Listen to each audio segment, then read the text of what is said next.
Hello बच्चों, आज हम करने वाले हैं अपनी वर्कशीट नंबर 14, क्लास 10th है, सब्जेक्ट साइंस है और डेट है 6 अगस्त। आज हम करने वाले हैं केमिकल रिएक्शन एंड इक्वेशन। तो आज हम केमिकल रिएक्शन और इक्वेशन के बारे में पढ़ेंगे। जैसे कि हमने पिछली वर्कशीट में अपना केमिकल इक्वेशंस की जो होती थी उनको बैलेंस करना सीखा था, और अब हम पढ़ेंगे टाइप्स ऑफ केमिकल रिएक्शन और कॉम्बिनेशन रिएक्शन के बारे में।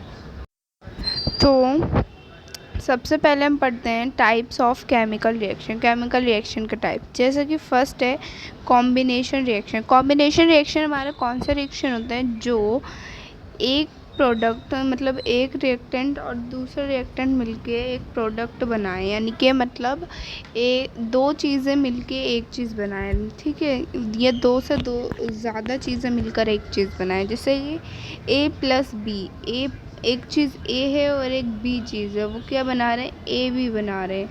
ठीक है, इस टाइप से।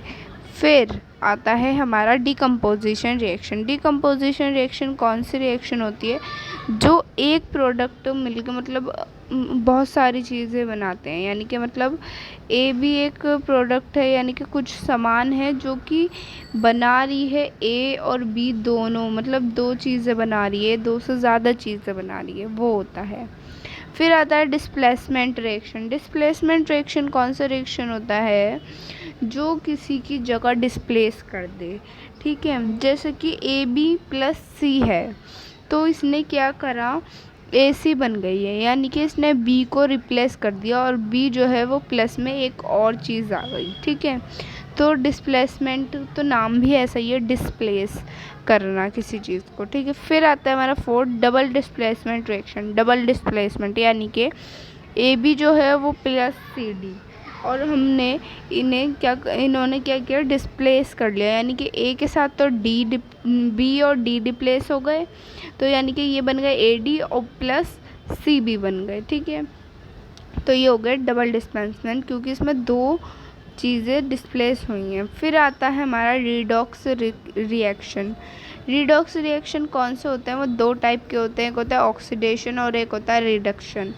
ऑक्सीडेशन हमारा वो होता है जिसमें हमारा ऑक्सीजन जुड़ता है, यानी कि ऑक्सीजन मिलता है जिसमें हमें, और रिडक्शन वो होता है जिसमें हमारा जो है हाइड्रोजन घटता है, यानी कि हाइड्रोजन नहीं होता। जैसे कि ए प्लस ओ क्या बना रहा है, ए ओ बना रहा है, और ए एच क्या कर रहा है, ए प्लस एच, यानी कि एच अलग हो रहा है इसमें, और इसमें ए जुड़ रहा है, ऐड हो रहा है। से रिडक्शन में ए प्लस एच तो ए एच बना रहे हैं, इसमें क्या हो रहा है, हाइड्रोजन जुड़ रहा है, और ए ओ में ए ओ जो है वो अलग हो रहा है।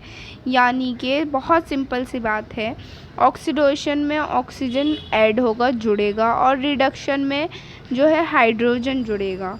ठीक है, तो इनकी उल्टी बात ही समझ लो, इसमें ऑक्सीजन जुड़ेगा, इसमें हाइड्रोजन जुड़ेगा, इसमें हाइड्रोजन दूर जाएगा और इसमें हाइड्रोजन पास होगा, ऐड होगा मतलब। ठीक है, फिर पढ़ते हैं हम अपना कॉम्बिनेशन रिएक्शन के बारे में। कॉम्बिनेशन रिएक्शन क्या होता है, this is one type of chemical reaction in which reaction two और more reactants combine to form a new product.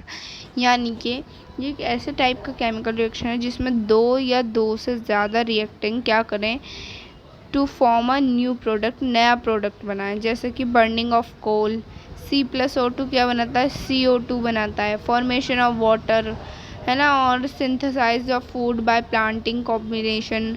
Rusting of iron by coming in contact of air and moisturiser, rusting on iron का, है ना।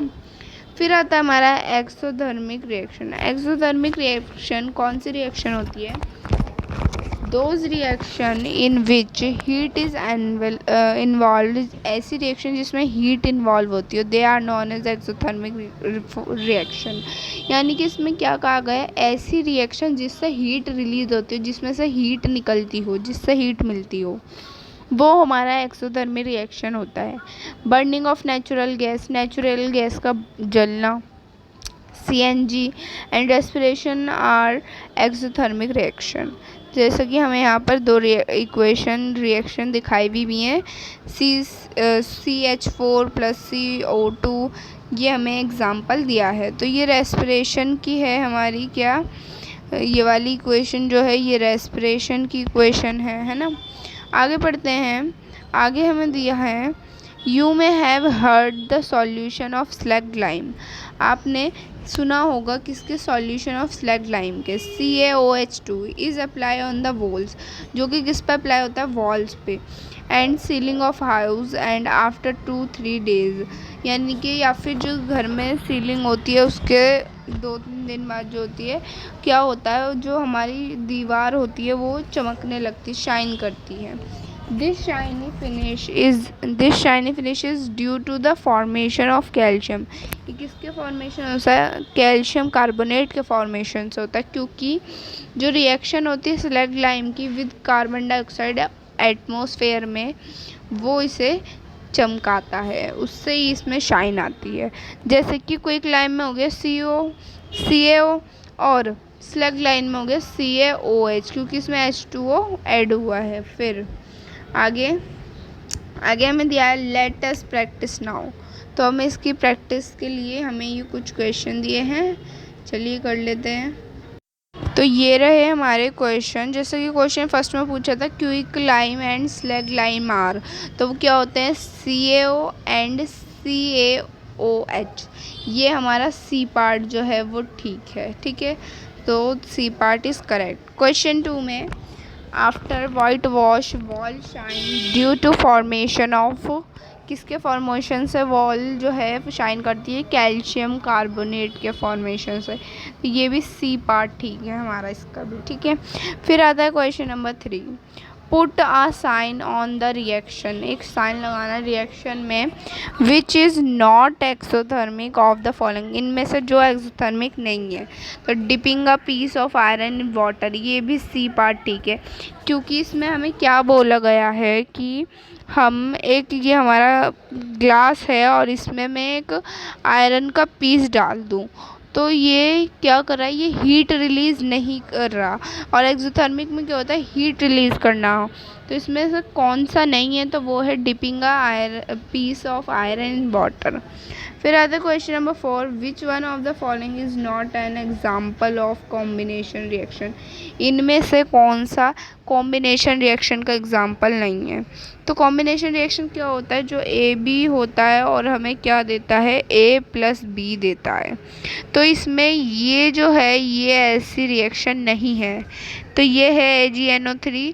तो ये हमें क्या कर रहा है, ये डिस्प्लेसमेंट की रिएक्शन है। देखो AgNO के ने किसे डिस्प्लेस कर दिया, Cl ने इसको डिस्प्लेस कर दिया, तो AgCl आ गया, लेकिन ये कॉम्बिनेशन रिएक्शन नहीं है। तो यही थे हमारे आज के आंसर्स।